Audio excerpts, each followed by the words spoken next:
Ankleshwar Rajpipla road ઉપર આવેલ મીરાનગરમાં આવેલ ખુશી વાસણ ભંડારમાંથી ભરૂચ એસઓજી પોલીસે ગેરકાયદેસર ગેસ રિફિલિંગ કરતા ઈસમને ઝડપી લીધો હતો અને એક ખાલી અને 3 ભરેલી બોટલો, 5 કિલોની 4 ભરેલી અને 3 ખાલી બોટલો, એક વજન કાંટો અને ગેસ રિફિલિંગ પાઇપ મળી કુલ 7,300નો મુદ્દામાલ જપ્ત કરી વધુ તપાસ હાથ ધરી છે।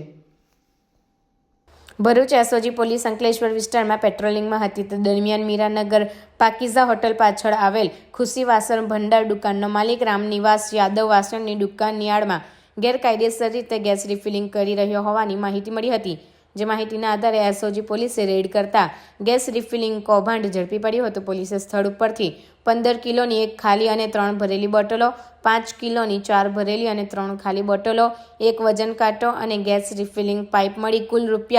₹7,300નો મુદ્દામાલ જપ્ત કરી રામનિવાસ યાદવની ધરપકડ કરી તેની વિરુદ્ધ અંકલેશ્વર જીઆઈડીસી પોલીસ મથકમાં ફરિયાદ નોંધાવી હતી।